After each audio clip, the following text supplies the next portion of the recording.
And he said to them, truly, truly, I tell you, some who are standing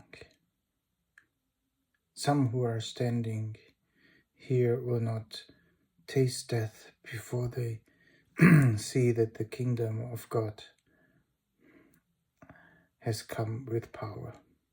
After 6 days, Jesus took Peter, James, and John with him and led them up high to a high mountain where they were alone. There he was transfigured before them. His clothes became dazzling white, whiter than anyone in the world could bleach them. And there he appeared before them Elijah and Moses, who were talking with Jesus. Peter said to Jesus, Rabbi, it is good for us to be here. Let us put 3 shelters, one for you, one for Elijah, one for Moses. He did not know what to say. They were all so afraid. Then a cloud appeared and covered them, and a voice came from the cloud. This is my son, whom I love. Listen to him. Suddenly, when they were looked around, they no longer saw anyone except Jesus. As they were coming down the mountain, Jesus gave them orders not to tell anyone what they had seen until the Son of Man had risen from the dead.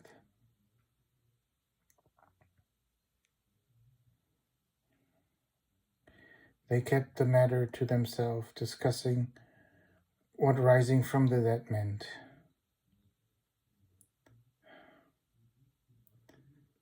And they asked him, why do the teachers of the law say that Elijah must come first?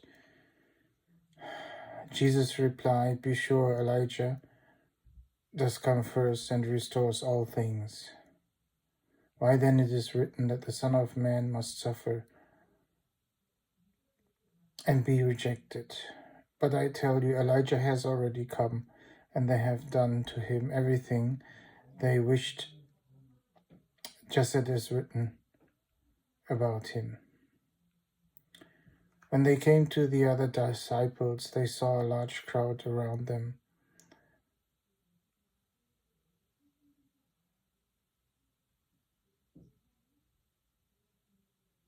And the teacher of the law arguing with them.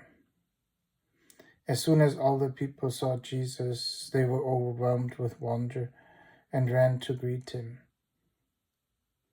What are you arguing with them about? He asked. A man of the crowd answered, Teacher, I brought you my son who is possessed by a spirit that has robbed him of speech. Whenever it seizes him, it throws him to the ground. He foams of the mouth, gnashes his teeth, and become rigid. I asked your disciples to drive out the spirit, but they could not. You unbelieving generation, Jesus replied. How long shall I stay with you? How long shall I put up with you? Bring me the boy. So they brought him. When the spirit saw Jesus, it immediately threw the boy into the convulsion. He fell to the ground and rolled around, foaming at his mouth. Jesus asked the boy's father, How long has it been like this? From childhood, he answered. It has often shown him into fire or water to kill him. But if you can do anything, take pity on us and help us. If you can, said Jesus. Everything is possible for one who believes. Immediately the father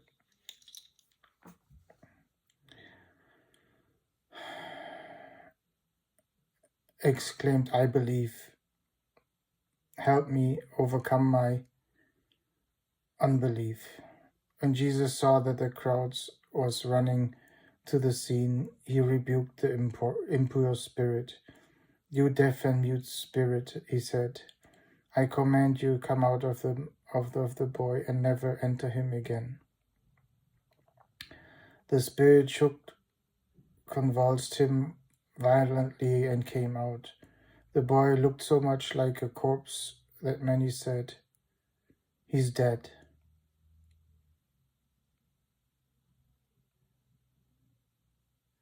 But Jesus took him by hand and lifted him to his feet and stood up.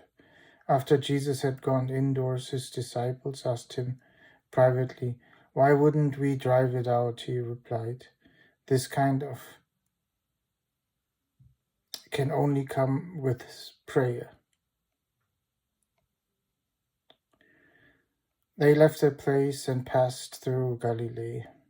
Jesus did not want anyone to know where they were, because he was teaching his disciples. He said to them, "The Son of Man is going to be delivered into the hands of men, and they will kill him, and after 3 days he will rise."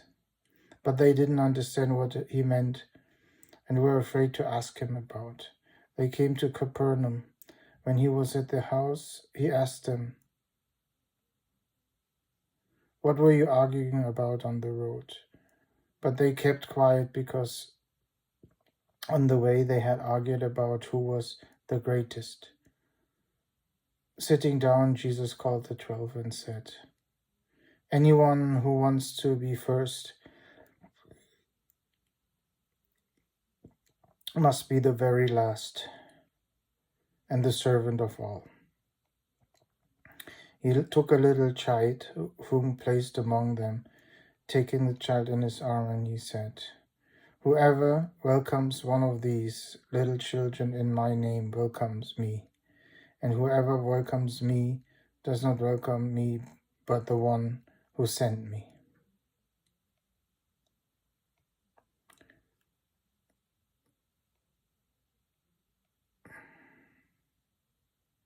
"Teacher," said John, "we saw someone driving out demons in your name. We told him to stop because he was not one of us." "Do not stop him," said Jesus. "For the one who does a miracle in my name can in the next moment say anything bad about me.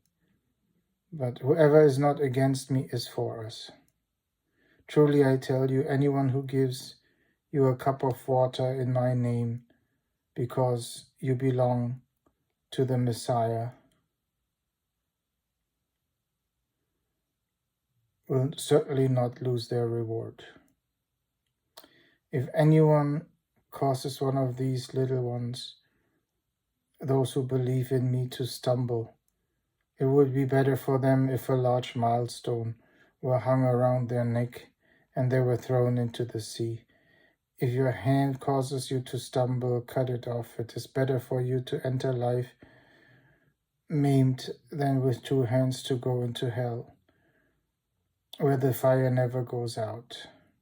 And if your foot causes you to stumble, cut it off. It is better to enter life crippled than to have 2 feet and be thrown into hell. And if your eye causes you to stumble, pluck it out. It is better for you to enter kingdom of God with 1 eye than to have 2 eyes and to be thrown into hell, where the worms that eat them do not die, and the fire is not quenched.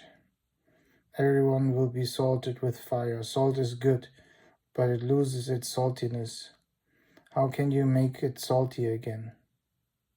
Have salt among yourself and be at peace with each other.